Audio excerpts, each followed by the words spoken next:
Don't move. The voice cracked across the parking lot so hard it made two people near the ice machine turn their heads before they even knew why. Naomi Carter stopped with one hand on her car door, the other wrapped around a small paper bag with cough medicine, bottled water, and a pack of crackers she had grabbed on instinct after a 14-hour shift that had already drained every clean thought out of her body. The overhead lights washed the asphalt in a pale yellow haze, flattening everything into shadow and glare, and for a second she thought maybe the command had been meant for somebody else. Then she saw him walking toward her in a dark jacket, chest out, jaw tight, the kind of man who moved like the space around him belonged to him before anyone else had a chance to breathe in it. His eyes landed on her face, then on her hands, then on the old gray sedan she had driven for 6 years, and something in his expression settled into place with a certainty that felt older than the moment itself. "Step away from the vehicle," he said, louder now, as if volume could turn assumption into law. Naomi did not move right away. She was off duty. Her shoulders ached beneath her plain navy sweatshirt.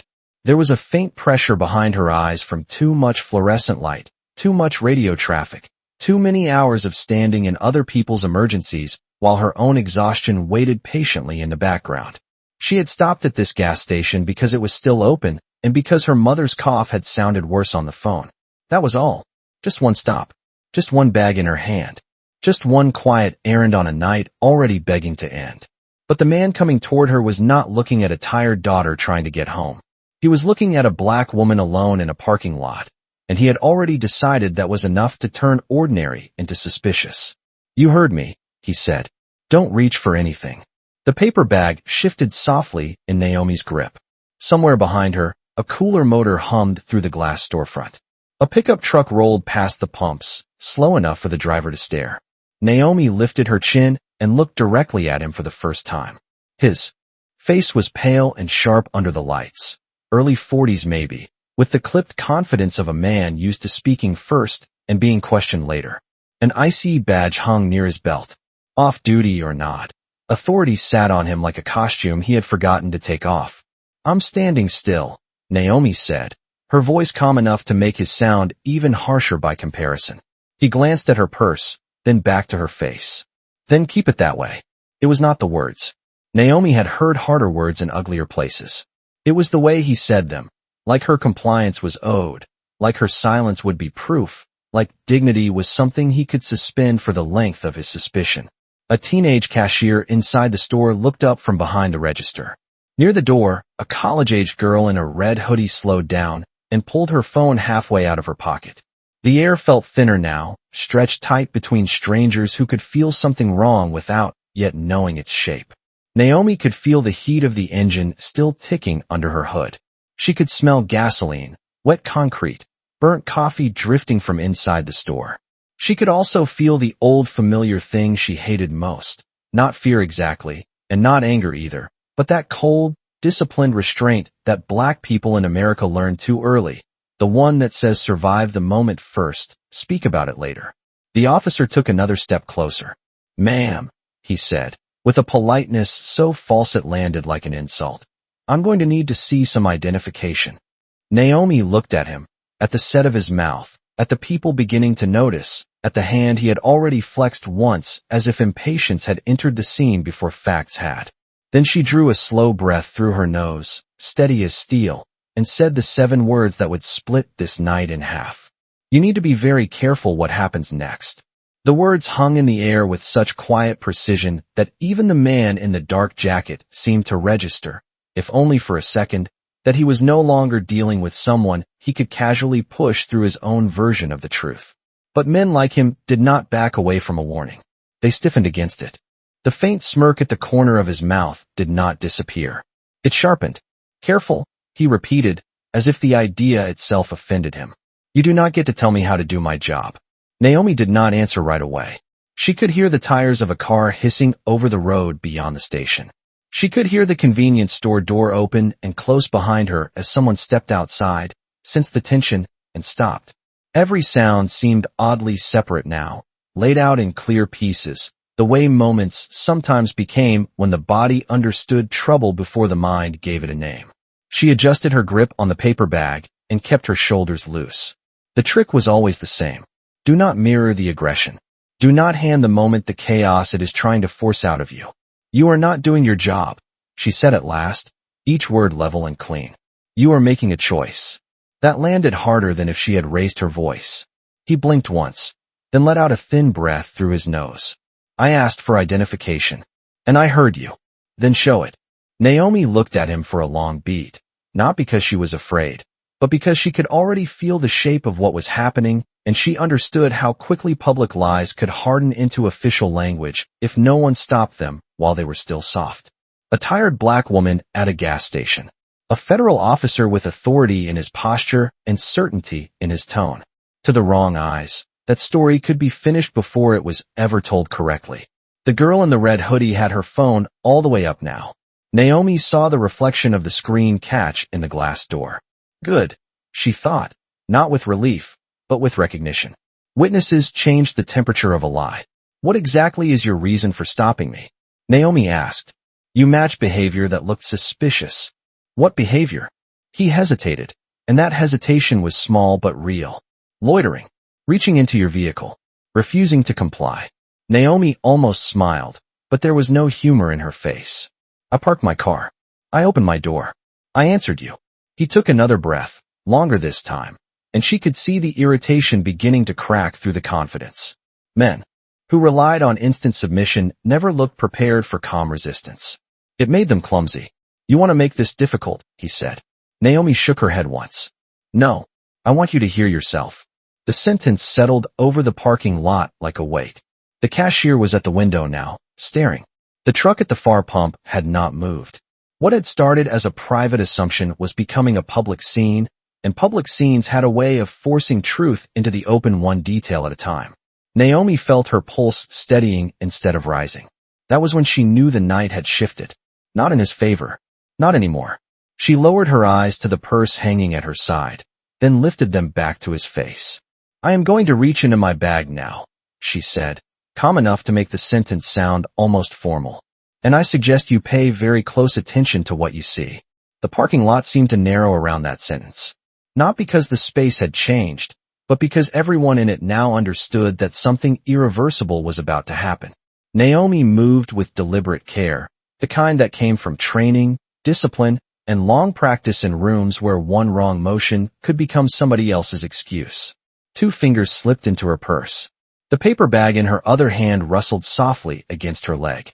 The officer watched her with the rigid attention of a man still trying to command a moment he no longer fully controlled. Then Naomi drew out a leather badge wallet and opened it beneath the yellow wash of the overhead light. Gold flashed first, then blue, then the clean, unmistakable seal of a police department. For 1 second, no one spoke. The silence did not feel empty. It felt heavy, like the air before a storm breaks over hot pavement. The officer's face changed in stages. First confusion, then disbelief, then something thinner and colder, as if his mind had reached for a version of reality where this could still be turned back in his favor and found none waiting for him.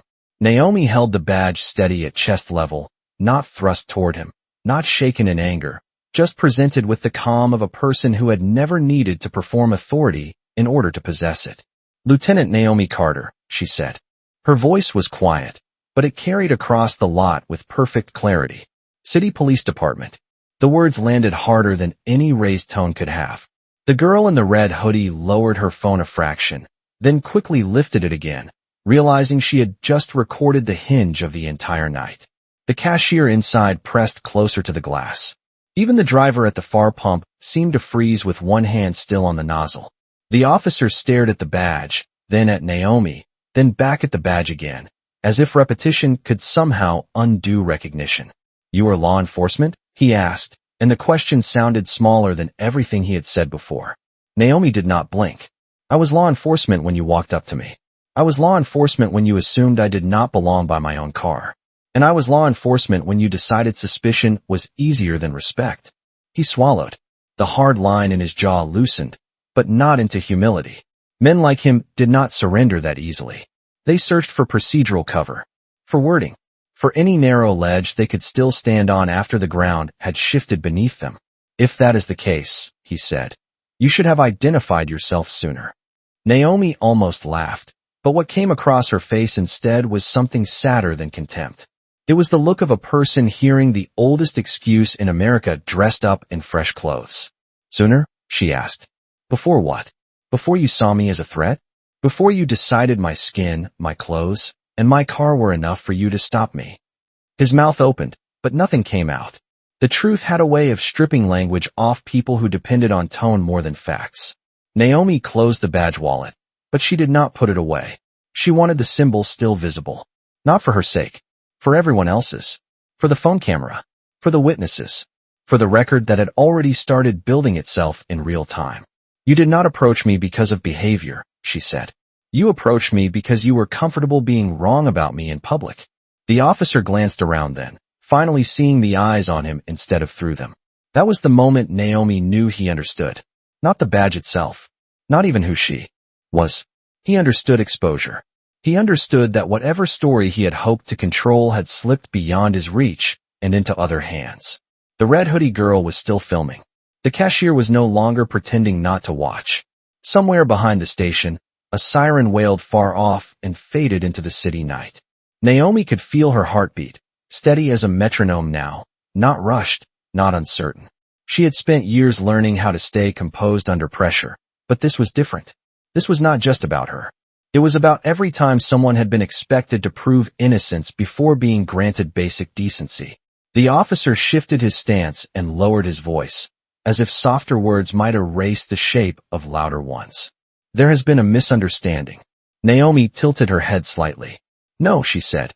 There has been a revelation. And in the stillness that followed, with the badge catching light in her hand and the camera still recording, the night finally stopped belonging to him. The words settled over the parking lot with the cold finality of a door clicking shut. The officer did not answer right away. He looked at Naomi, then at the badge in her hand, then at the small crowd that had formed around a moment he had never expected anyone else to truly see.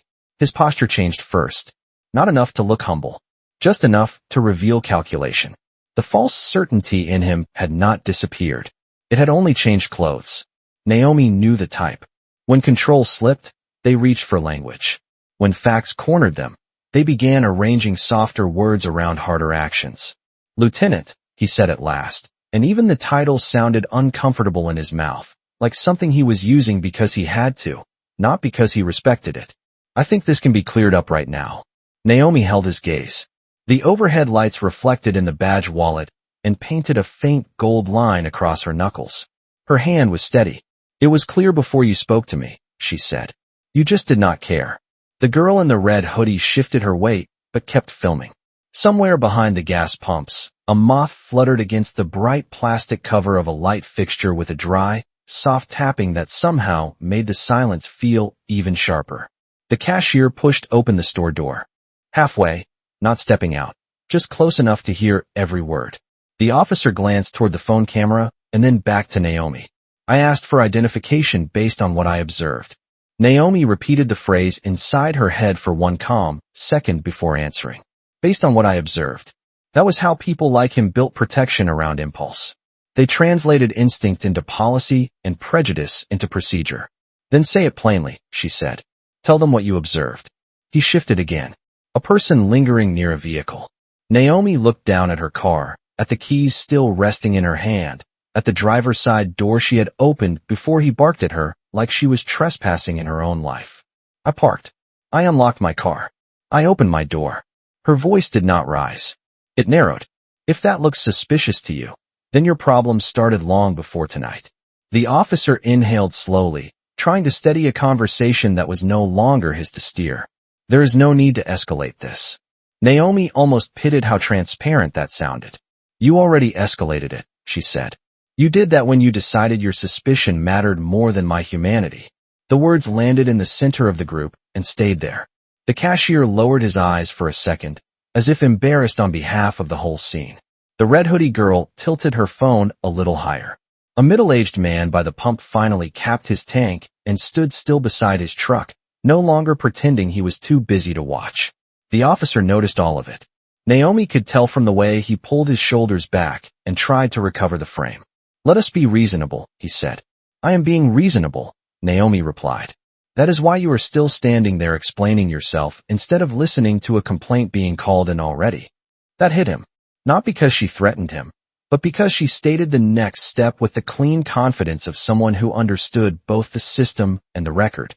Naomi had spent too many years watching people mistake composure for surrender. She knew better. Calm was not retreat. Calm was control.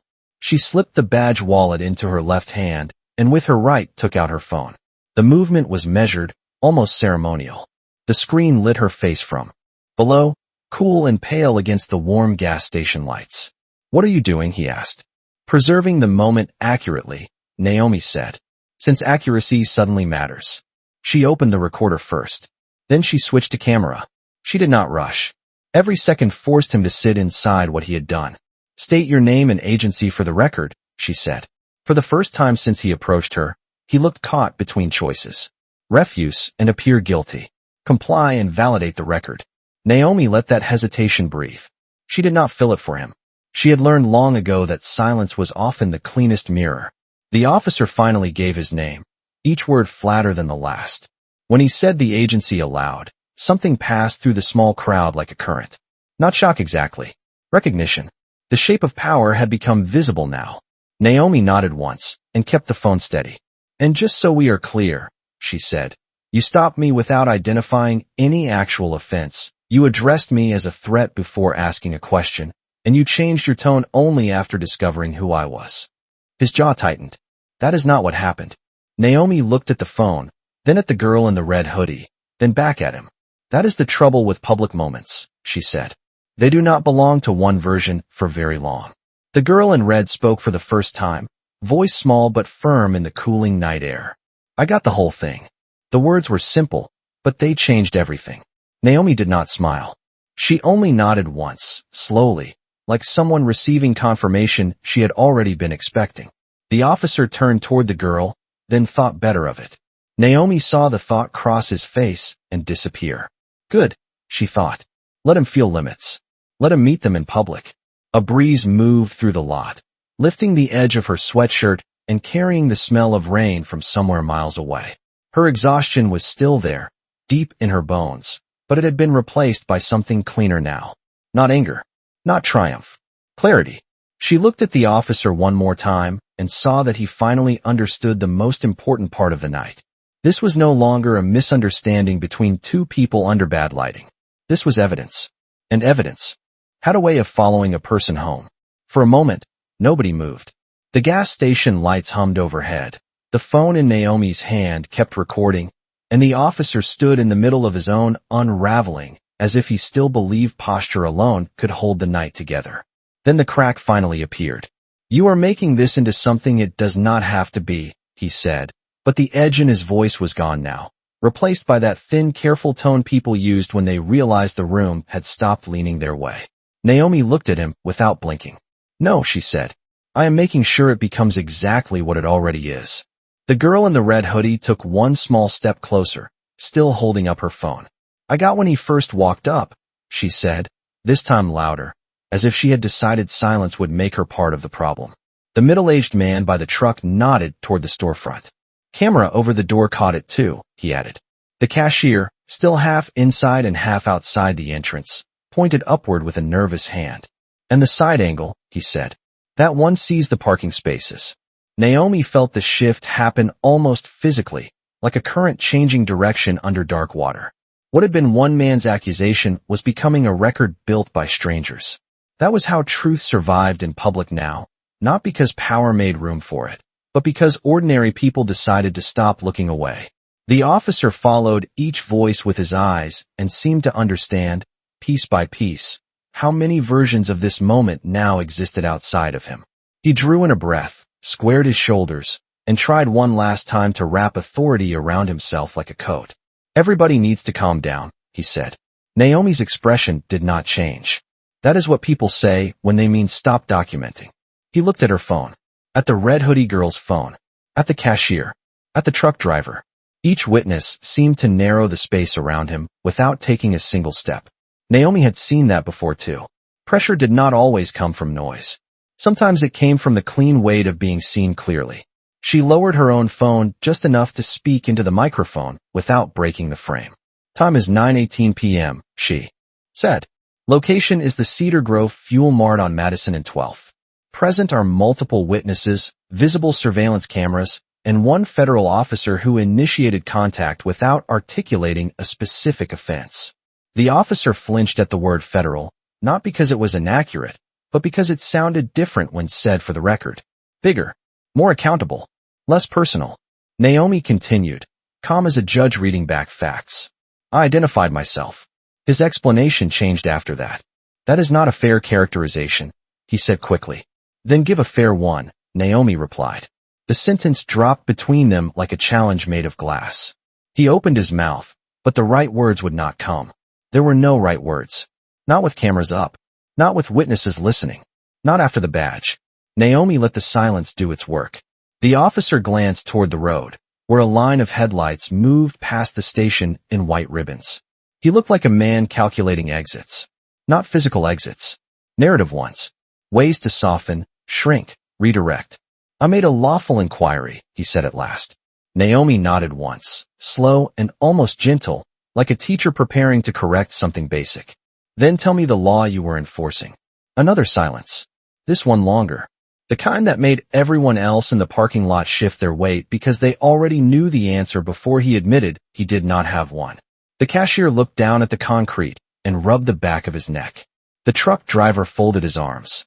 The girl in red kept filming, her face tense but steady. Naomi felt the old ache in her shoulders, the tired pull in her lower back, the reminder that she had begun this night trying to buy medicine and get home before her mother's cough worsened.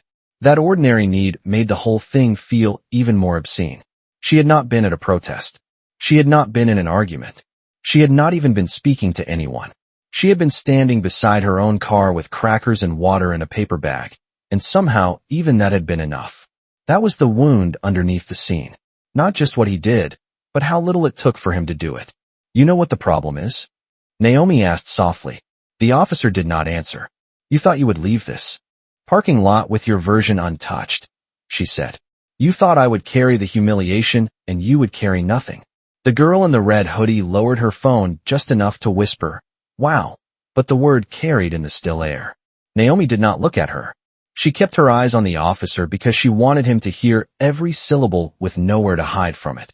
That is not happening tonight. He swallowed and took a half step back, small enough that he might have hoped no one would notice, but Naomi noticed. Everyone did. It was the first honest movement he had made since walking toward her. Not power. Retreat. The breeze moved again through the lot, cooler now, carrying the scent of coming rain and the metallic chill of nighttime settling in. Naomi lifted the paper bag, cradling it against her side, badge wallet in one hand, phone in the other. Exhaustion pressed against her bones, but something steadier had taken its place at the center of her. She was no longer reacting. She was deciding. I am calling this in, she said. The officer's face tightened. That is unnecessary. Naomi gave him a long look, not cruel, not triumphant, just clear. No, she said. Unnecessary was stopping me in the first place. Then she touched the screen, selected the number, and listened as the first ring cut through the parking lot like the opening note of consequences. The first ring sounded strangely small against everything the night had become. Naomi held the phone to her ear and watched the officers face the way a person watches weather change over open land, not because she could stop it, but because she wanted to mark the exact second it turned. The gas station lights buzzed overhead. A pair of headlights slid across the edge of the lot and disappeared down Madison. Somewhere far off, thunder rolled low and soft, too distant to break anything, close enough to promise rain before morning. Dispatch, a calm voice answered. Naomi did not rush. This is Lieutenant Naomi Carter, badge number 4172, off duty, she said. I am at Cedar Grove Fuel Mart on Madison and 12th. I need a supervisor response and incident documentation regarding an unlawful stop initiated by a federal officer in the parking lot. There are multiple civilian witnesses and surveillance cameras. She spoke in the same measured tone she used when calling in scenes that needed to remain clean, factual, and impossible to twist. The officer stared at her, then at the ground, then back at the phones pointed his way. His confidence had thinned into something papery now. Naomi could almost feel him searching for one final sentence that might still put the world back where he preferred it. Dispatch acknowledged her location and asked whether there was any immediate danger. Naomi glanced at the officer, at his hands now empty and still, at the witnesses who had formed an accidental circle of accountability around the scene. No immediate danger, she said. But I want the record established before anybody decides memory is more useful than truth. The cashier let out a breath that sounded like he had been holding it for 5 full minutes. The girl in the red hoodie lowered her phone just enough to stretch her wrist, then raised it again. The truck driver shifted beside his pickup and looked toward Naomi with the sober respect of a man who had seen enough in life to know when someone was standing alone on behalf of more people than themselves. Naomi ended the call, but she did not put the phone away. The screen still glowed in her hand, pale and cold against the dark. The officer cleared his throat. "Lieutenant Carter," he said, and now her name sounded careful, almost formal, as if he believed correct pronunciation might rebuild what bad judgment had already broken. "There is no reason to take this further." Naomi looked at him for a long moment. Rain-scented air moved through the lot and lifted a loose strand of hair near her temple. The paper bag pressed softly against her side, and it were the same small things that had mattered before any of this began. Cough medicine, water, crackers, a receipt already curling from the humidity. Ordinary items. Ordinary needs. She thought of her mother waiting at home in a recliner by the window, blanket over her knees, television low, trying not to cough too hard between sips of tea. She thought of how thin the line was between an ordinary errand and a public humiliation when someone decided your blackness was reason enough. That was what made her voice even steadier when she answered. "Taking it further is the only honest thing left to do." He shook his head once, not in disagreement, but in the first visible sign that reality had finally become heavier than denial. "I did not mean for this to become a problem," he said. Naomi heard the sentence and felt something inside her go still. Not because it surprised her, because it was so familiar. The oldest refuge of people who caused harm and resented being forced to witness it. "I did not mean for this to become a problem." As if the problem began with exposure instead of behavior. As if intention mattered more than impact. As if humiliation only counted once documented. Naomi shifted the badge wallet in her hand and looked at him with an expression stripped clean of anger. "It became a problem when you saw me and decided I needed to be explained." The words fell quietly, but they stayed in the air. The girl in the red hoodie swallowed hard. The cashier looked down. Even the truck driver blinked and turned his face slightly, as if some truths still stung no matter how softly they were spoken. The officer rubbed one hand over his jaw and glanced toward the road again. Naomi noticed he had stopped trying to sound authoritative. That part was over. All that remained now was the smaller, more human thing underneath, the thing people revealed when power stopped protecting their self-image. Embarrassment. Fear. The first dull ache of consequence. But Naomi was not interested in punishing embarrassment. Embarrassment faded. Records stayed. Witnesses stayed. Systems only changed when moments stopped being allowed to disappear into private shame. Another gust of wind moved through the lot, cooler than before. The store sign flickered once, then steadied. Naomi looked around at the people who had remained. None of them had planned to be part of this night. They had just needed gas, snacks, a receipt, a ride home. And yet here they were, holding a line that institutions so often let collapse. She felt gratitude for them, but it came braided with grief. Black dignity should not require an audience to become undeniable. Still, tonight an audience had arrived, and because of that, the truth now had edges. "I want all footage preserved," Naomi said, mostly to herself, but loud enough for everyone to hear. The cashier nodded immediately. "I can tell my manager," he said. "I will save it." The girl in red added, "I already backed mine up." Naomi turned to her then, just for a second, and gave one small nod. Not dramatic, not sentimental, just enough to say, "I see what you chose to do here." The officer watched that exchange and seemed to understand that the night had moved completely beyond him. It did not belong to his report, or his memory, or his spin. It belonged to the record taking shape in real time. Naomi felt her exhaustion settle back into her body now that the sharpest edge of the moment had passed. Her feet hurt. Her throat felt dry. The fluorescent light made everyone look slightly unreal, as if the whole scene had been cut out of ordinary life and pinned beneath glass. But underneath the fatigue there was something else, something deeper and quieter. Not victory, not relief, a kind of sober clarity. She had not won anything yet. She had only refused to disappear inside somebody else's lie. And sometimes that was the first form of justice, the one that came before courtrooms, before headlines, before numbers written on paper. Just a woman standing under cheap yellow lights beside her own car, insisting that what happened would not be buried alive. In the distance, the first faint drops of rain began tapping against the gas station canopy, soft as fingertips, and nobody in the parking lot said a word. Rain began to write itself across the edge of the night in thin silver lines, tapping the canopy, darkening the concrete, turning the air colder by the minute. Naomi stood beneath the yellow wash of the gas station lights and felt the moment settle into a different shape. The first part had been exposure. The next part would be endurance. That much she knew. Truth rarely won in the first 5 minutes. It had to survive the paperwork, the rehearsed language, the private calls made behind closed doors by people who suddenly remembered how much they had to lose. A patrol supervisor arrived first, tires hissing over wet asphalt, headlights sweeping across the pumps and catching the small cluster of witnesses in pale white bands before the engine cut. The officer who stepped out was broad-shouldered, mid-50s, rain beating on the brim of his cap almost instantly. He took in the scene with one trained glance. Naomi standing straight with badge and phone in hand. The federal officer near her car, the witnesses, the cameras, the rain. His expression did not reveal much, but Naomi saw the flicker of recognition when he realized exactly who she was. "Lieutenant Carter," he said quietly. Naomi nodded once. "Supervisor." Her voice was steady, though her body felt as if the night had added 10 pounds to each limb. The federal officer stepped forward slightly, eager now for a new audience, a new listener, someone he could perhaps still influence before the record hardened. "There has been a misunderstanding," he began.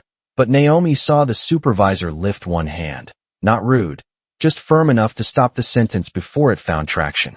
"I will hear everyone in order," he said. The rain came down a little harder, drumming softly on metal and plastic, making the glow of the station signs look blurred at the edges.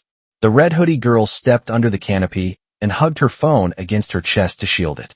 The cashier disappeared inside for a moment and returned with a small stack of paper towels, setting them on the window ledge near the door without saying anything, an awkward offering of comfort in a scene with no easy shape. Naomi gave her statement first.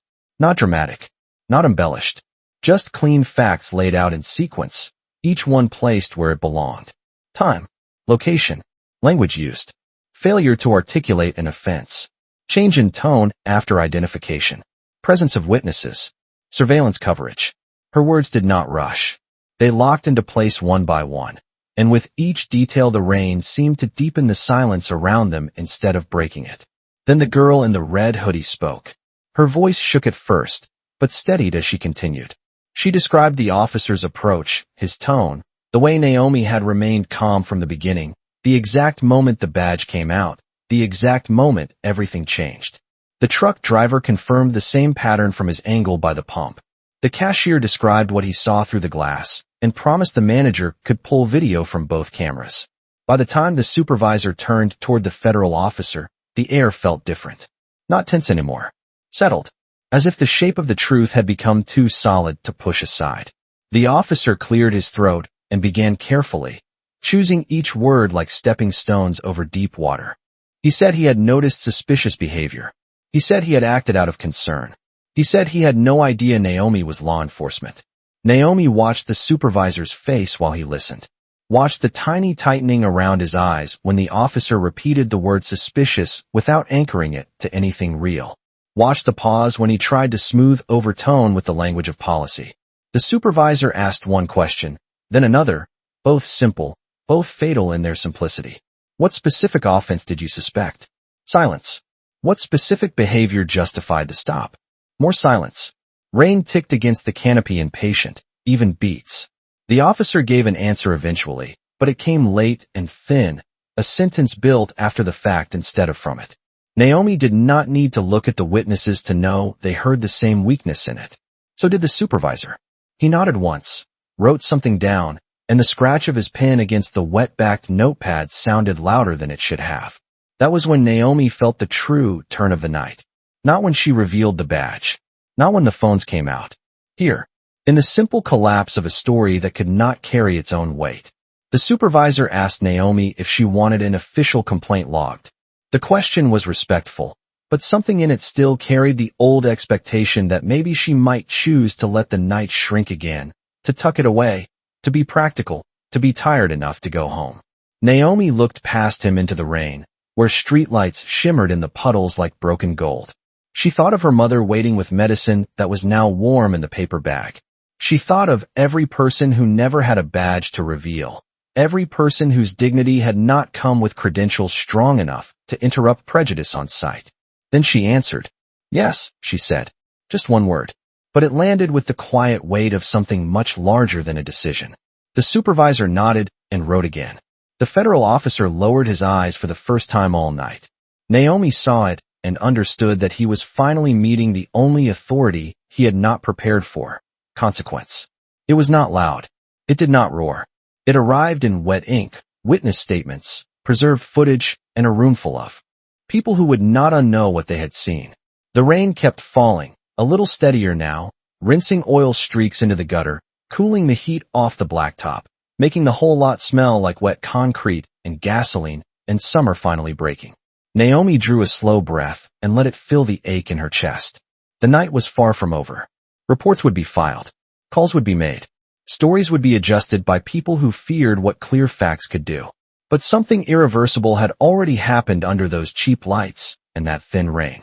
A man who thought he could define her with suspicion had been forced to stand inside the truth instead. And truth, once spoken by enough witnesses at once, did not go back to sleep. The complaint did not disappear into the system the way complaints so often did. By sunrise, the preserved footage had already been copied twice, the witness contact information had been logged, and the supervisor's report had moved through enough hands to make quiet erasure impossible. Naomi slept for less than 3 hours that night. When she woke, the medicine sat on the kitchen counter beside her mother's teacup, the receipt still damp at one corner from the rain. Morning light came through the blinds in pale stripes, laying soft bars across the floor, and for a few seconds the apartment looked too ordinary for what had happened. But ordinary was exactly what had been violated. That was the part Naomi could not stop thinking about. Not the badge reveal. Not the witnesses. Not even the federal officer's face when the truth turned on him. It was the fact that she had been doing something small and human, something almost invisible, and still had been forced into proving she deserved peace. By late afternoon, her phone began to fill with calls. Internal Affairs wanted a statement. A civil rights attorney recommended by a colleague wanted to review the footage.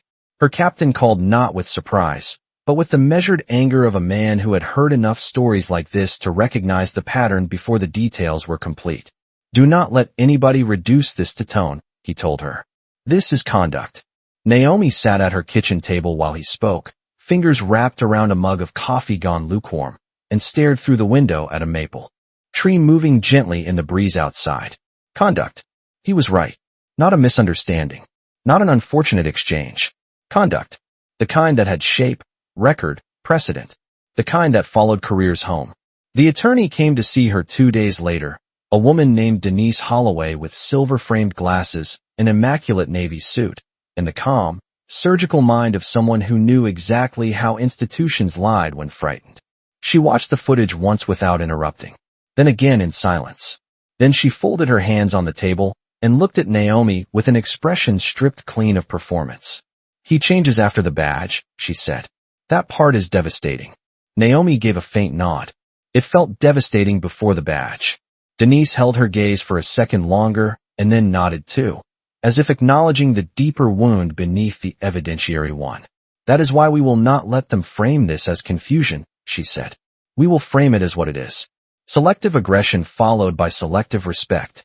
The phrase lodged in Naomi's chest because it named the thing so precisely. Selective aggression. Selective respect. The machinery of prejudice in 8 clean syllables each. Over the next weeks, the story tried to split into versions the way stories always did when power was embarrassed. The federal officer filed his own account.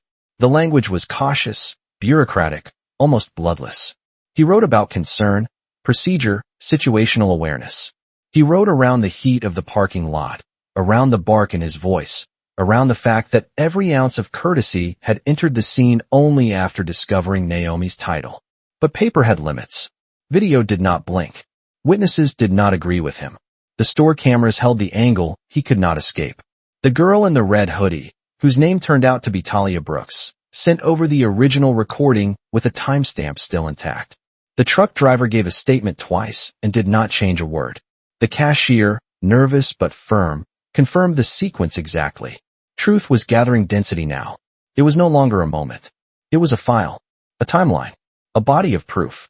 Naomi met Denise in conference rooms that smelled faintly of copier toner and cold air, sat through interviews beneath fluorescent lights, answered questions from investigators who sometimes sounded sympathetic and sometimes sounded tired in that institutional way that mistook detachment for fairness.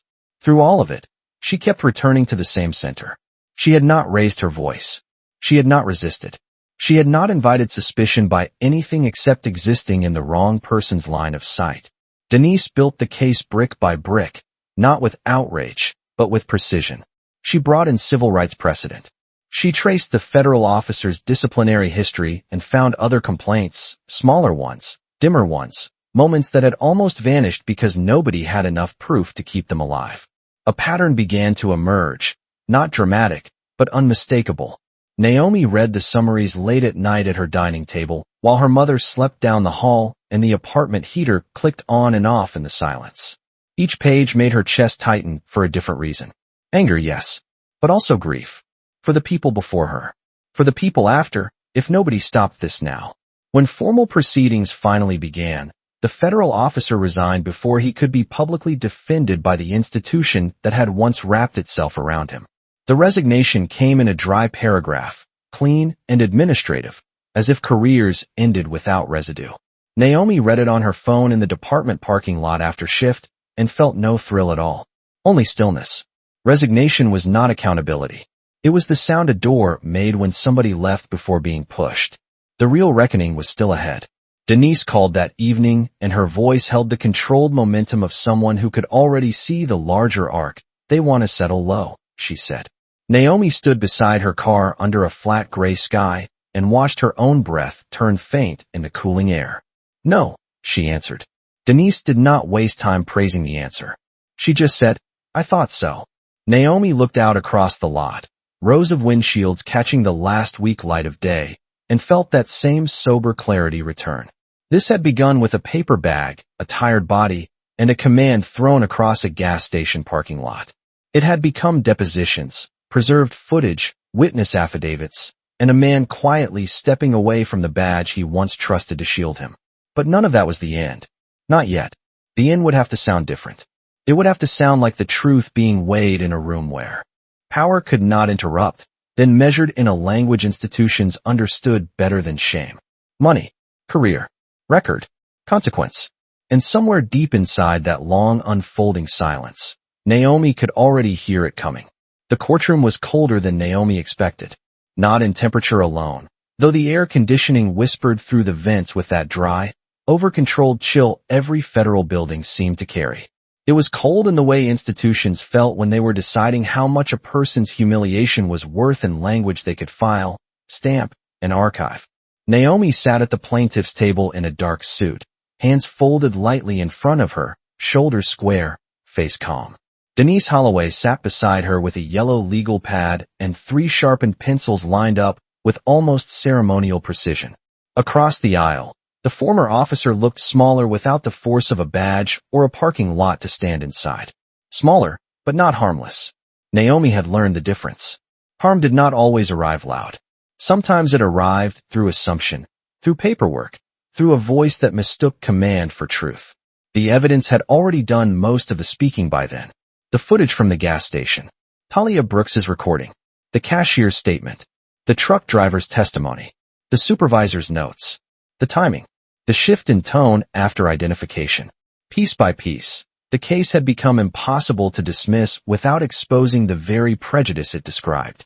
Denise did not perform outrage for the room. She did something far more dangerous. She made everything plain. She stood before the jury and laid out the sequence with clean, unadorned precision, showing how suspicion appeared first, justification second, and respect only after power had been revealed. She did not ask the jurors to be moved by Naomi's title. She asked them to face the harder truth that title should never have been required. Naomi watched them while Denise spoke. A woman in her 60s pressed her lips together and looked down at the still image of the parking lot monitor. A younger man in a blue tie stared at the screen where Naomi's badge appeared beneath the gas station lights. Another juror, a father by the look of him, kept rubbing his thumb against his wedding band each time the recording played the officer's first command. Naomi felt no satisfaction in their discomfort, only recognition. Sometimes justice began when other people finally agreed. To feel, for 1 hour, what you had been forced to carry for months. When the defense rose, the language returned in the same washed-out colors Naomi had heard from the beginning. Miscommunication, procedure, professional judgment, split-second assessment. Naomi listened without interrupting, because she no longer needed to defend reality from every weak sentence trying to step around it. Reality had witnesses now. Reality had timestamps. Reality had settled into the room so completely that each excuse sounded like what it was. Not explanation, but distance. The verdict came on a gray afternoon, nearly a year after the gas station parking lot. Naomi stood when the clerk read it, though her knees felt briefly hollow beneath her. Liability. Civil rights violation. Damages awarded. The number entered the room with a strange, almost unreal stillness. $14.3 million. No gasp followed right away. Just silence. The kind that falls when a room realizes it has crossed from argument into consequence. Naomi did not close her eyes. She did not cry. She did not smile. She only breathed in once, slowly, as if the air itself had changed weight. Across the aisle, the former officer lowered his head. Not dramatically, not with confession, just the quiet bend of a man finally forced to sit inside the cost of what he had chosen. His career had already collapsed months earlier, his resignation no longer enough to outrun the shape of the record. Now the rest of it had caught up.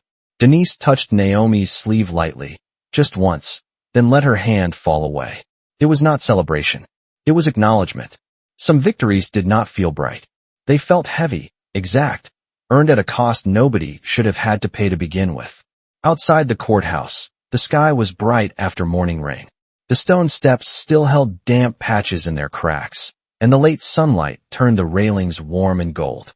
Reporters waited below, microphones ready, cameras balanced on shoulders, voices rising and falling in that hungry public rhythm Naomi had never enjoyed. She stepped through the courthouse doors anyway, not for them, but because hiding had never been the moral burden here. Denise spoke first, giving the legal frame in crisp, measured lines. Accountability. Record. Jury. Evidence. Precedent. Then she stepped back. Naomi looked at the microphones, then past them, toward the street where traffic moved impatient. Bands of silver and white. She thought of the paper bag from that night. The cough medicine. The crackers. The bottle of water. She thought of her mother in the recliner by the window. She thought of Talia lifting her phone. The cashier pointing toward the camera. The truck driver staying put instead of driving away. She thought of every person whose dignity had been questioned in a parking lot, on a sidewalk, in a store, at a border, under fluorescent lights, with nobody there to say I saw it too. When she finally spoke, her voice was low enough that the crowd leaned toward it. This was never about proving who I was, she said. It was about exposing what he chose to see before he knew anything about me. She paused, and the breeze moved softly through the line of microphones. No one should need a badge, a title, or a witness list to be treated like a human being. That was all she said. No performance. No triumph. No borrowed inspiration inflated for the cameras. Just the truth, left standing on its own legs. The flash of cameras followed her down the steps, but Naomi barely noticed it. At the bottom, she stopped for 1 second and looked up at the courthouse windows reflecting the late-day sun. Glass and light. Record and consequence. Then she walked to her car. It was the same old gray sedan, clean now, repaired twice since that night, still ordinary, still hers. She put her hand on the driver's side door and felt the warm metal under her palm. For a second, she did not open it. She just stood there in the open air, hearing traffic, hearing wind in the nearby trees, hearing the soft far-off pulse of a city moving on. The world had not become pure because one jury got it right. The wound under the story was older than any verdict and wider than any one life. Naomi knew that, but she also knew something else. There was power in a truth that refused to stay buried. Power in witnesses. Power in records. Power in calm dignity that did not break just because someone with authority expected it to bend. She opened the car door, set her bag on the passenger seat, and paused one last time before getting in. On the dashboard, a bottle of water rolled gently. With the motion of the door, tapping once against the console before becoming still, Naomi looked at it, then at her own reflection in the windshield, softened by sunlight and glass. Her face looked tired. Strong too. Not because she had won money. Not because a man had lost his career. But because she had stood in the center of humiliation and refused to let it become the final version of the story. She sat down, closed the door, and let the silence settle around her. Outside, the breeze moved through the courthouse flags. Inside, her breathing slowed. She placed both hands on the steering wheel and looked ahead at the road opening beyond the lot, bright under the fading sun. Then, without a word, Naomi drove home.